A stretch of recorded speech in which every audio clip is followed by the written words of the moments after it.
Welcome and good evening. This is Nurse Eunice with Flow to Train Academy, and I get so many requests from students who need help with medical terminology. And so today I made another presentation, hopefully, and this one includes images, pictures. So hopefully this is going to help you understand medical terminology better, and we'll get started in about 10 seconds. During this live stream, I will not be monitoring the chat. So if you are putting comments in the chat, I won't be able to see them until after the stream is over. But welcome everybody and good afternoon.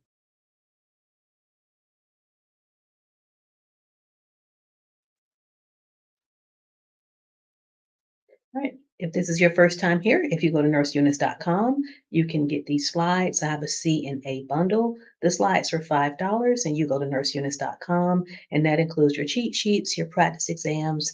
And if you wait until the end of this particular presentation, I will also add these slides. All right, so let us go. Abduction. Abduction is whenever you draw away from the midline of the body or from an adjacent part of the limb. So when you move an extremity away from the body, you are abducting the extremity. Abuse. Abuse is to treat in a harmful, injurious, or offensive way, either mentally or physically. Angina or angina, whichever way you pronounce it is correct. Angina is a type of chest pain caused by reduced blood flow to the heart. So, if someone's having a heart attack, usually they will have angina or chest pain. Adduction. I love this image. So, the opposite of abduction is to bring the arms in. That would be adduction, and that's to move a body part toward the central axis of the body. Advocate. An advocate is a person who defends another person or who is on their side. Alignment. This is really important when you have your patients or your residents in the bed. We always ask that you keep their extremities and their body aligned. And so, alignment is the proper positioning of the body as in good posture. If you have them misaligned, that means they'll be too close to the edge of the bed. They'll be actually touching a rail or they could fall out of the bed. So alignment is important. Ambulate. Ambulate means to walk from place to place. For example, whenever you're checking your residents' activity orders, they may have an order that says ambulate as tolerated or ambulate ad lib. Just make sure they have their assistive devices and the proper shoes if they're going to be getting up without your assistance. Anorexia. Anorexia means the lack of appetite for food. And normally you'll know that your residents, or you'll notice the residents who are underweight. You want to be monitoring their food and their fluid intake to make sure they're not regurgitating the food after they eat. That could be a sign of mental health issues or emotional issues. So, my rule of thumb is if a resident or a patient doesn't eat at least 50% of two of their meals, you should be letting your nurse know. We do not want our patients becoming anorexic or malnourished in our facilities. Anuria. Whenever you see the prefix a in front of a word, that is the lack thereof. So that's why there's an X on the drainage bag, an X on the urine bag, because if someone is anuric or if they're experiencing anuria, they would not be able to urinate. So the bag would be empty. Usually you'll see anuria, usually at the end stage. So if someone's on hospice, they won't be producing urine. Apnea. If a person goes into respiratory arrest, meaning that they stop breathing, if we can resuscitate them, keep their heart going, we may have to put them on a ventilator. So the vent ends up breathing for the person because the person is apneic, which means they have the lack or absence of breathing. Asepsis. Asepsis is being free of pathogens or germs that cause disease. And one of the main things you can do to promote asepsis is proper hand washing. Assault. Assault is threatening or attempting to touch another person. Aspiration.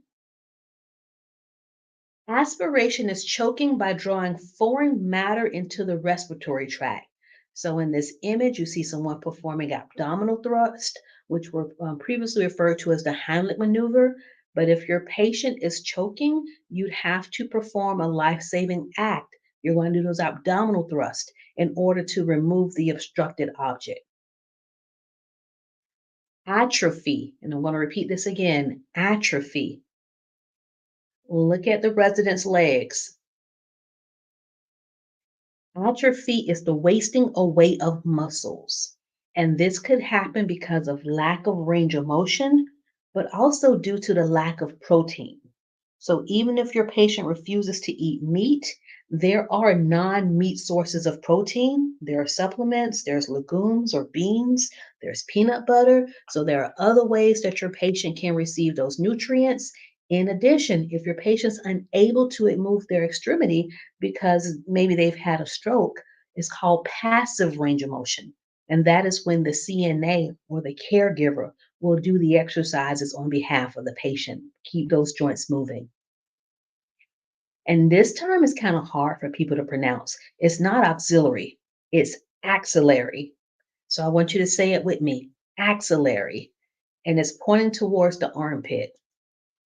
So the axillary is related to the armpit area of the body. And for a CNA, usually you'll hear axillary in regards to taking temperatures. Sometimes we'll take an oral temperature, but every now and then we have to take an axillary temperature.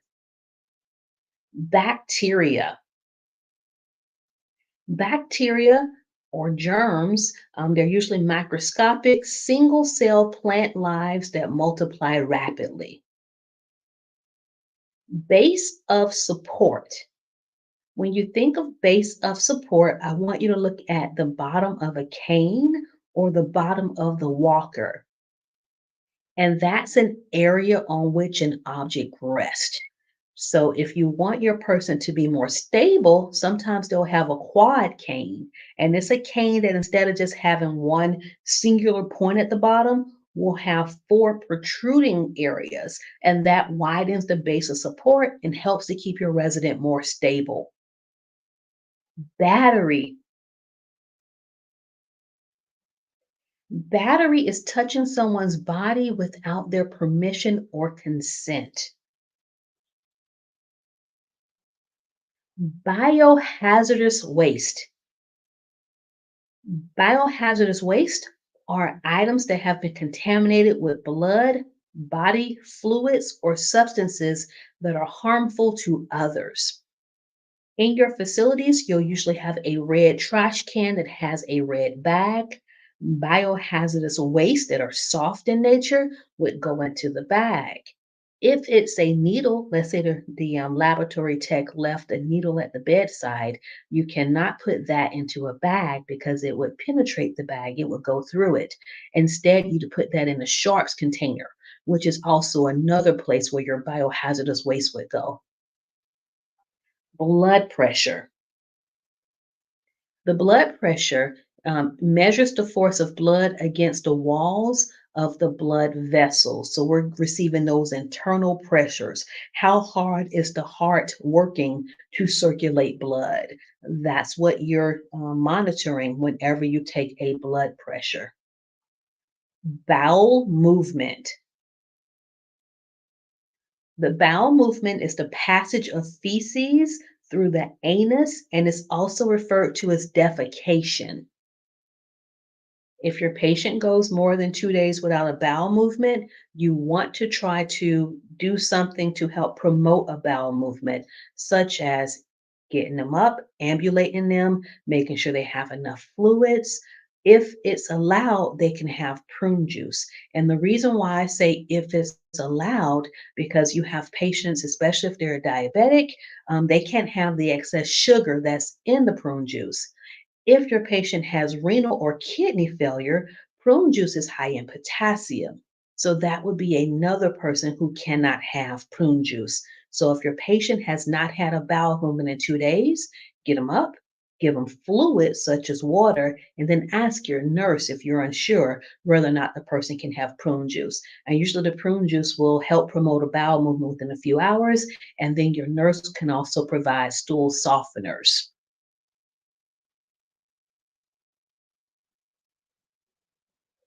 Carrier. A carrier is an animal or a human that carries an infectious microorganism within its body, but is not showing any actual signs or symptoms. So, malaria is a disease that's carried by mosquitoes. So, the mosquito would be the carrier. Catheter. A catheter is the flexible tubing that's inserted into the bladder through the urethra. And the best way for me to explain what the urethra is that small hole that the urine escapes from. So, whether you're a male or a woman, that's not your pee hole, it's called the urethra. But the catheter is the flexible tubing that's inserted through the urethra into it, and that's how we drain the urine from the bladder. If you look at the very end of the catheter, you're going to see a balloon area. You're going to see an area that's protruding. So when the nurse inserts a catheter into your patient's body, the way that it stays in place is that your nurse uses saline to inflate the balloon that sits at the base of the bladder. So when you see your patient pulling on your catheter, yes, they're literally causing internal damage, not just within their urinary tract, but within their bladder. And if they are successful, they can pull the drainage bag out, the catheter out with that inflated balloon in place. And of course, that's going to be traumatic to the patient. And now we're going to have blood and a patient who's in pain. So that's why we ask that you keep the catheter secure and that you also do not allow your patients to tug on the catheters. If your patient continues to tug on the catheter, well, then we need to be deciding if the patient even needs it because we don't want to cause any damage to the patient. All right, great job, team. Our next one, CDC. The CDC is also referred to as the Centers for Disease Control, and it is a division of the U.S. Health Services that is responsible for controlling, investigating, and preventing diseases. Why is the CDC important? Because if there are rules on gloving, masking, PPE, when to wear what, research, your hospital just doesn't come up with those rules on their own. They get the ruling from the CDC. And so, if you ever have questions about anything related to personal protective equipment or hand washing, I would recommend that you go to the CDC's website, just type it in the search, and you can find the information for yourself. Chart. A chart is the resident's medical record. So, even though a lot of our records are now electronic or on a computer, there's still a chart somewhere. There's a paper record so that people can access the information if they're in a facility. Chemical restraint, which is different from a physical restraint. So when you think of a physical restraint, if we have a patient who's fighting us, I'm going to call the doctor and ask for physical restraint. The physical restraint allows us to restrain the person temporarily long enough for me to start an IV so that I can give them their chemical restraint. The chemical restraint is a drug used to control someone's behavior. So the physical restraint usually doesn't calm them down. It's the chemical restraint that does so. Chronic illness. A chronic illness such as diabetes is an illness that lasts a long time. So if you have an illness for longer than 6 months, we consider that a chronic illness. Civil laws. Civil laws are laws concerned with offenses against the public. Claustrophobia. Claustrophobia is the fear of being closed in.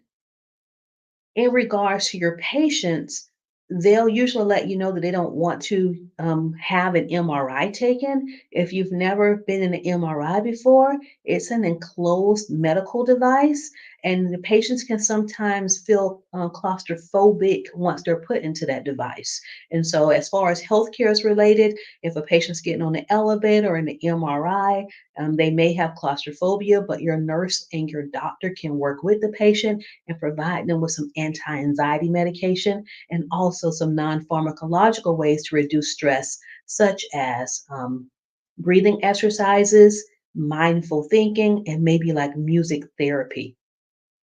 A closed bed is not a term that we hear a lot, but a closed bed is a bed that has not yet been used by the resident. So the linens have not been pulled back. So whenever environmental services or housekeeping, they get through with the bed, we call that a closed bed. Colon. The colon is part of your intestines. It's your large intestine. Colostomy. Colostomy is an artificial opening from the colon through the abdominal wall that the feces can pass through. And for this one, the feces is passing through the large intestine. So if you're taking notes while you're watching this video, colostomy, large intestines, and that's the stoma, the reddened area that you can see from the ostomy wafer or the ostomy appliance. It should always be a nice beefy red. It shouldn't have any drainage that's not expected. So we expect fecal drainage. But if you see anything else, maybe something that's yellow or pus like or bloody, that will be something that you want to notify your nurse about. Communicable disease. A communicable disease is a contagious disease easily spread from person to person. Communication. Communication is the exchange of thoughts and ideals between two or more people. And sometimes with your patients, especially when you're taking a CNA exam, active communication means that you listen more than you talk. So sometimes communication is just you speaking when appropriate. Concentrated urine. Concentrated urine is urine that is dark and strong in odor, usually due to dehydration. So, if you notice that your patient's urine is dark and it has a strong scent, you want to encourage fluids. And then you can go out and make sure that your nurse is aware that the person has darkened urine. That does not mean that they have an infection, it just means that they're lacking hydration. Confidentiality is keeping information from another person because it is appropriate to do so. So think about your confidentiality laws, HIPAA. You're only going to share information with those on a healthcare team who are responsible for that person's care. Constipation. Constipation is the difficulty in passing feces. And so I'm going to make a video soon about the colors of poop, but the color and consistency of poop can tell you about the person's bowel habits.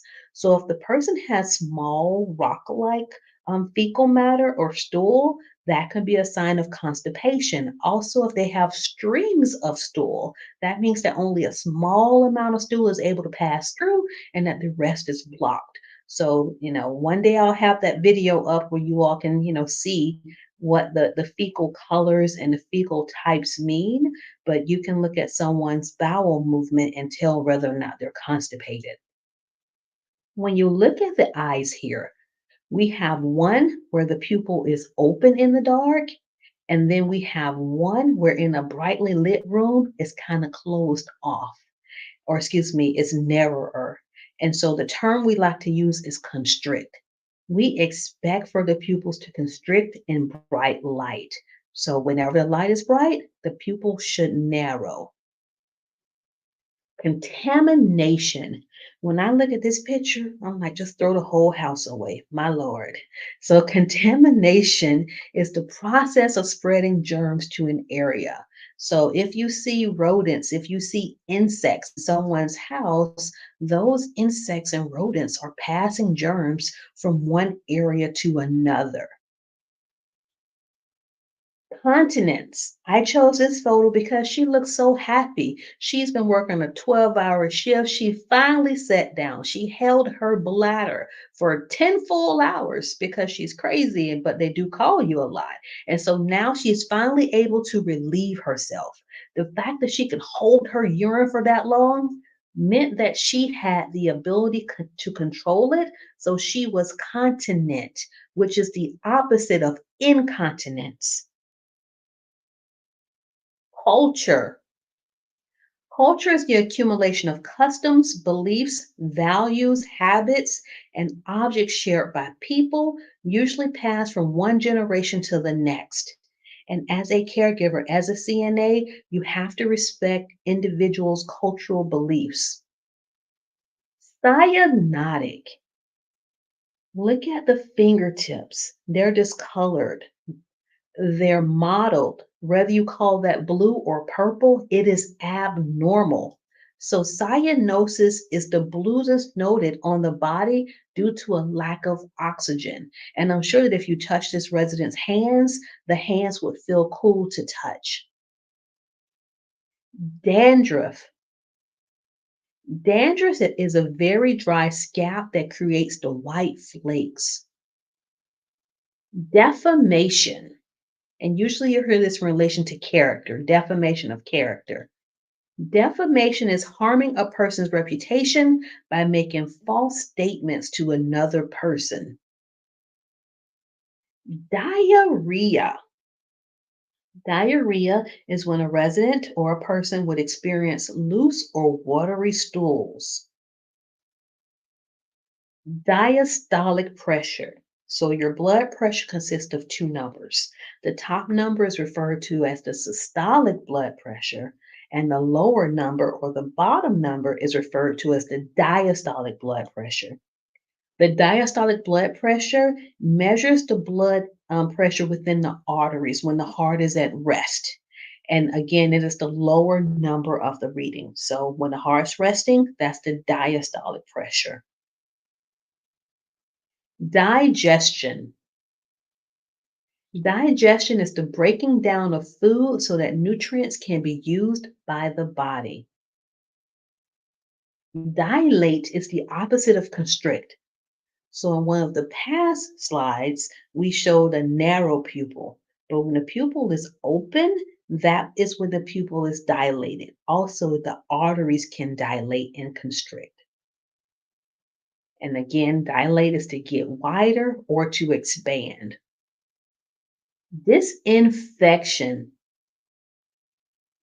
Disinfection is destroying germs. So whether you're destroying it with soap or hand sanitizer, disinfecting your hands is really important as a CNA because you touch more surfaces than most likely anyone except for the housekeeper. So keep your hands clean and that will help keep your body healthy. Draw sheet. This is not something we use a whole bunch in current days, but it is either a folded sheet or an industrial strength pad that you would put beneath your resident, and it requires two caregivers, one on either side. At no point should your patient's skin be dragging or shearing on the bed. So you literally lift the patient up by using the draw sheet, move them up in the bed, and then lower the draw sheet and then turn them to remove it. So a draw sheet is placed under a resident so that the resident can be repositioned. And don't forget that we have our CNA bundle available on nurseeunice.com. And if this is your first time here and you've not subscribed to our channel, I'd love to be your nurse educator and your instructor. I come on here a few days a week and I help my CNAs, my future nurses, pass their exams. And now we'll continue. Dyspnea. Whenever you see DYS prefix in front of a word, that means difficulty or pain. And you're looking at this person, looks like she may have a diagnosis or a history of asthma, which means that she has shortness of breath or difficulty breathing. That is dyspnea. Dysuria. I know you know this. DYS in front of a word means difficulty, and urea sounds really close to urine. So if someone has dysuria, they're having difficulty with or painful urination. So, dysuria is often one of the first signs that your resident has a urinary tract infection or a UTI. They're going to complain of pain while urinating or a burning sensation. Elimination. Elimination is the normal passage of urine and feces from the body. As a CNA, you want to promote healthy elimination. And so, pretty much every time you come in to check on your resident, if he or she is not ambulatory and able to move on their own, you want to offer them an opportunity to use the bathroom. And that's going to help them eliminate, not become constipated, and also not to retain urine. Embolus. And so, we have two different images of the inside of a vein. And one is normal. So you see blood flowing, it's not coagulating or clotting, sticking together. But with a deep vein thrombosis, you're going to see like the red blood cells starting to clump up. And whenever one of those clumps gets free and starts to travel, we call that an embolus. So, an embolus is a blood clot that travels through the system until it lodges in a distant vessel. And that vessel could be the heart, the brain, the lungs. It could even be the eyes. So if we tell you not to move a person because we suspect they have a DVT, that's why, because we don't want any emboluses or any blood clots to travel. Emesis. This is a hard word to pronounce. Let's do it again. Emesis. So your emesis basin is that small kidney-shaped basin. Usually it's like a pink color, but when your person has to vomit, that is another term for emesis. Empathy. Empathy is to see something from someone else's point of view. Put yourself in your patient's shoes or your coworker's shoes. That would be a time when you are being empathetic or showing empathy. Enema. An enema is the introduction of fluid into the rectum and the lower colon. And usually, whenever your nurse is going to be giving someone an enema to support maybe if they're constipated so they can have a bowel movement, we're going to let you know. We're going to be like, hey, I'm going to be giving the person an enema, and you want to know how much time do you have because you need to go in and put extra pads under them. And then, preferably, you will leave them turned on their left side. And the reason why is because whenever your nurse inserts the enema, that's going to allow the fluid to travel further up in the colon than if you turn them to the right side. So, numerous pads, left side, and then your nurse will go in and insert the enema and give the fluids or the medication via the rectum. This one says ethics, and the ethics is the understanding of proper and improper conduct. So whenever you're providing care, you always want to provide ethical care. Extension. Look at him. He hasn't seen you in a while. His arms are extended to embrace you and give you a hug.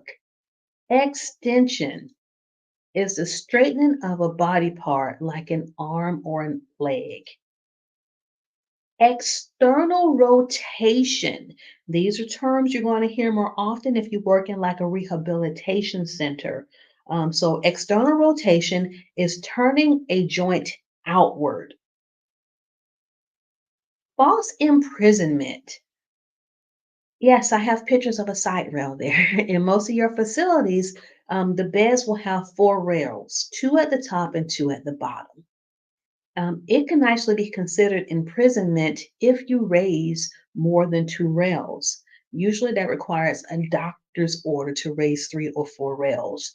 So just keep that in mind because we're not supposed to, prevent our residents from getting in and out of the bed unless the doctor has ordered complete bed rest or out of bed with assistance. If the patient's coherent, not post-op, not a fall risk, they could literally ask for those rails to be lowered, at which point you would go and get the nurse, and that will be a conversation for the nurse to have with that patient, and then she or he will call the physician and get an order for us to have the side rails down for that particular person. Otherwise, we might be charged with false imprisonment. And that's how we restrict someone's movement without permission or without a doctor's order. Flatulence. Flatulence is excessive gas in the stomach and intestines. You may call it farting. The patient may call it farting, but the correct term is flatulence. Flexion is the opposite of extension. So, flexion is bending of a body part or bringing it towards you. Fraud. Fraud is to trick or fool another person. And with your elderly patients, with the disabled, sometimes it's easier to trick them because someone can call and just be really nice over the phone, but that's how scams could happen. So protect the elderly. If you ever suspect someone's a victim of fraud, you can alert the authorities. Friction. Friction is rubbing against the skin so much so that it becomes irritated, which is why we ask that you don't drag your patient's skin across the bed when you're pulling them up, because that could cause friction. Gait belt. A gait belt is also referred to a transfer belt, and it is used to assist in ambulation, walking, or transferring. For the CNA examination, you put a gait belt on your resident when you are walking them and when you are transferring them from the bed to the wheelchair. Gastrostomy. A gastrostomy is an incision in in the abdomen through which a tube is inserted in order to feed those who cannot swallow. Most of the time, the gastronomy tubes are in the left part of the stomach, but in this image, it's more central, more midline, and also kind of to the right.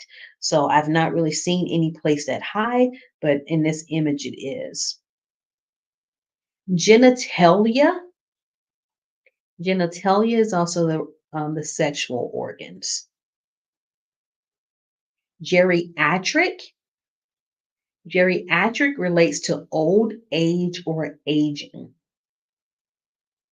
Jerry chair. Jerry being short for geriatric.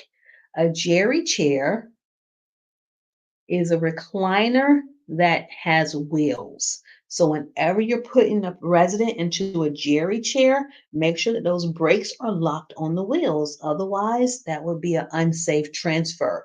And when you look at that tray, once you get your patient sitting in the chair, it reclines. You can sit it up during mealtime. You can remove the tray. And there's also an area that will allow the legs to be elevated. So there's a leg rest there too. Graduate. A graduate is a measuring container used to measure urine output. But honestly, it's not just urine. So if your patient has emesis or if they vomit, and let's say they vomit into a bath basin, you're to transfer the contents from the bath basin into a graduated container so we can measure it. Also, fecal matter, if it's liquid, if they have diarrhea, we would transfer that bedpan contents into a graduated container. So if your patient has multiple stomach issues plus, and then they may have a catheter, well, then you may have two or three graduates, one for each type of bodily fluid. Why is that important? Because if a patient has more output than they have intake, they're going to become dehydrated. So if your patient has nausea, vomiting, and diarrhea, more than likely they should have IV fluids too, because they can't take anything oral, because that's just going to make their stomach issues worse. Gluteal fold.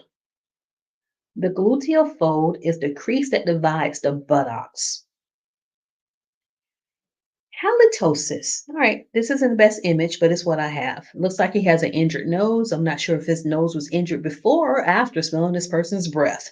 But when someone has halitosis, they have bad breath, which is why it's important for you as a CNA to provide oral care in the morning and also before bedtime.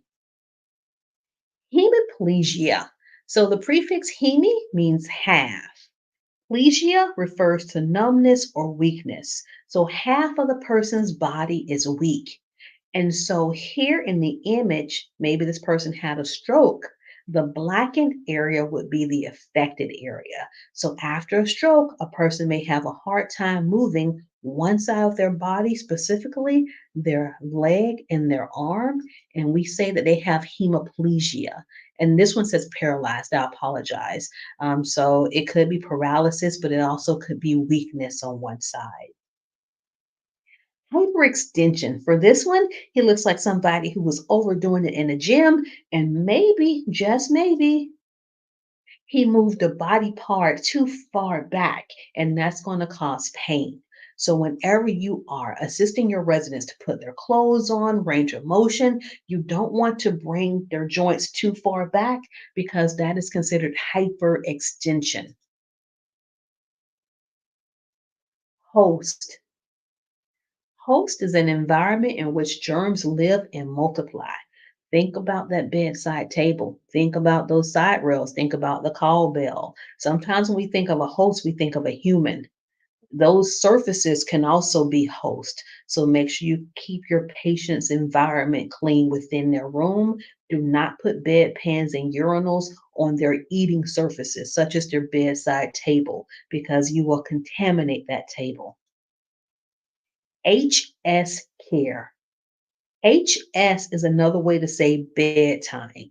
So HS care is care in during the evening hours. Hydration. Hydration is adequate fluid circulating in the body. You want to make sure your patients are well hydrated unless contraindicated. And let's go back. It would be contraindicated if your patient has congestive heart failure. So, if they have a medical diagnosis to where they can't have a whole bunch of fluids, we're not going to let you overhydrate them because for them, their legs will become very edematous or swollen, and they can also start. The fluids can back up into their heart and their lungs, and they're going to have heart problems and breathing problems. So, hydration is good until your nurse and your doctor say otherwise. Hygiene. Hygiene is practices conducive to maintaining health and preventing disease, especially through cleanliness. So we'll call it personal hygiene. And if your patient can't provide personal hygiene, that is when you are going to go in and do their complete bed bath to make sure that they stay clean. Hypertension. Hyper prefix means more than or excessive. Tension refers to the pressure, in this case, pressure within the artery. So hypertension. Hypertension refers to high blood pressure. Ileostomy differs from colostomy.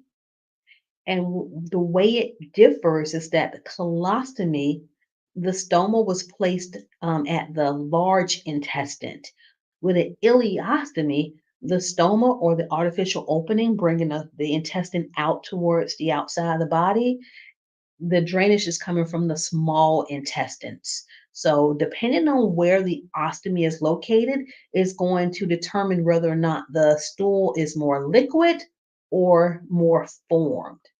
The higher up, the less time is had to be processed and turned into fecal matter, so it can be more liquid. Immobility.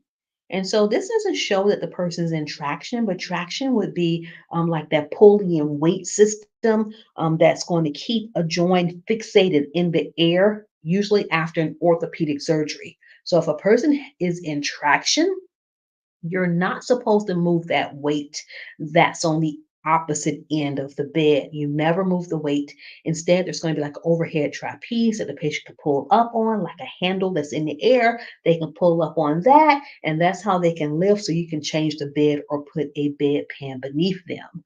But when someone is in traction, they are immobile, meaning that they have the inability to move at least at one extremity. They cannot get out of bed because they just are they're recovering from some type of orthopedic issue or surgery. Immunity. Immunity is the protection against a disease. So whether you are boosting your immunity during by natural means, such as the food that you intake, maybe some extra vitamins, boosting your immunity is super important if you're going to be a caregiver. Incident. An incident is something that happens unexpectedly.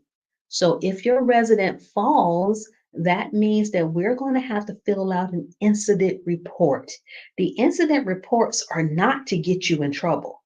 The incident reports help us to, first of all, prevent an incident from happening again, and also allows us to change the policies. So if you're not reporting incidents, that concern, whatever caused that person to fall, is going to continue to happen. So, an incident report, don't think of it as something that's detrimental to your career. We know that accidents are going to happen, but our job is to keep our residents safe and prevent those accidents. Incontinent.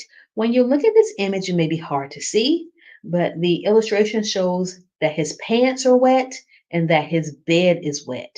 So, when your patient is incontinent, which is the opposite of continence, they have the lack of control or of their bowel or their bladder function. So they can have urinary incontinence and they can also have fecal incontinence. As a caregiver, as a CNA, we cannot expect our patients to wear diapers. A lot of your facilities are diaper free because the person who has a diaper on, they keep that moisture up against their skin and they're more likely to get a pressure sore or skin deterioration. So usually they just have their gowns on and nothing under their gowns. Why is that? Because we know that you'll clean them faster. We know that the moisture's escaped or the fecal matter's escaped, and now we can smell it. So that person's skin will be cleaned sooner than a person who wears a diaper. But if your patient refuses to wear a diaper, and that would be an option at your facility, the best response always is going to be that you take them to the bathroom more frequently. If they are immobile, that means that you offer them the bedpan more frequently. Infection. So when you look at her eye, you see drainage and you see reddened areas.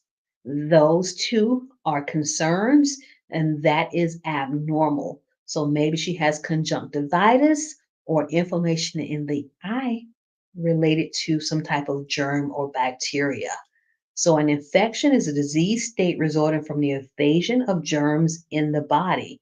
And so, if this was your resident and one of her eyes appeared to be infected and the other one was normal, whenever you are cleaning her face, you have to use separate washcloths. You cannot take the washcloth that you used on her infected eye and use it on the unaffected eye because what you're doing essentially is just moving the germs all over her face.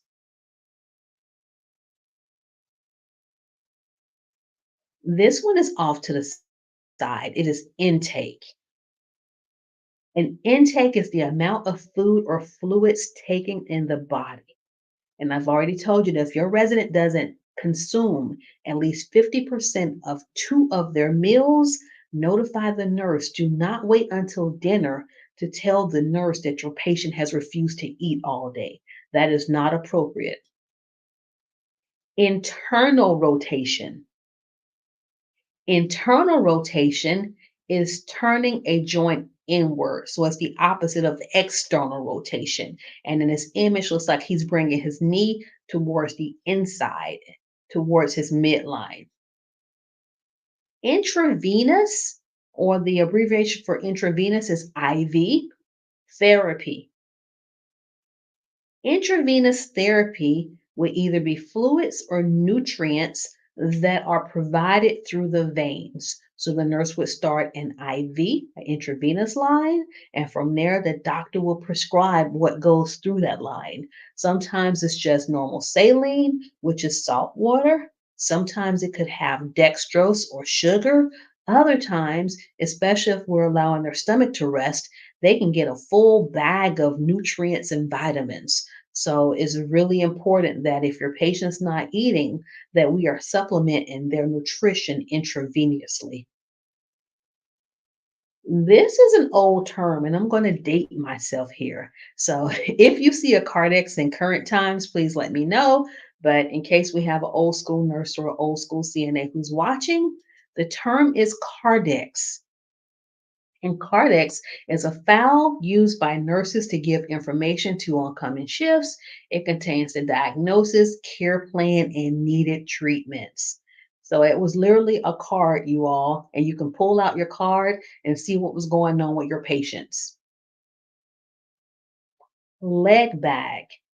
When someone has a urinary catheter, when they're in the hospital, you're just going to be attached to a larger drainage bag.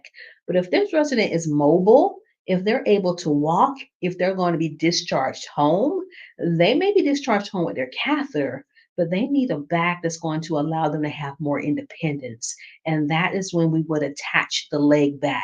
We don't have to change the catheter, we just change the bag that is connected to the catheter. Notice that this one holds a smaller amount of urine or liquid. So if they have a leg bag, they're going to be more than likely emptying this more frequently. And I already stated that a leg bag is a smaller type of urinary bag that attaches to the resident's leg. Long term care. A long-term care is care given in a facility such as a nursing home over a long period of time. So, in long-term care facilities, more than likely this resident is not returning home.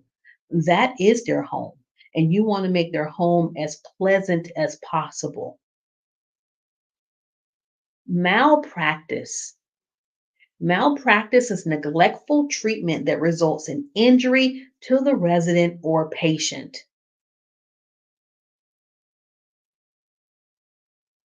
Menopause.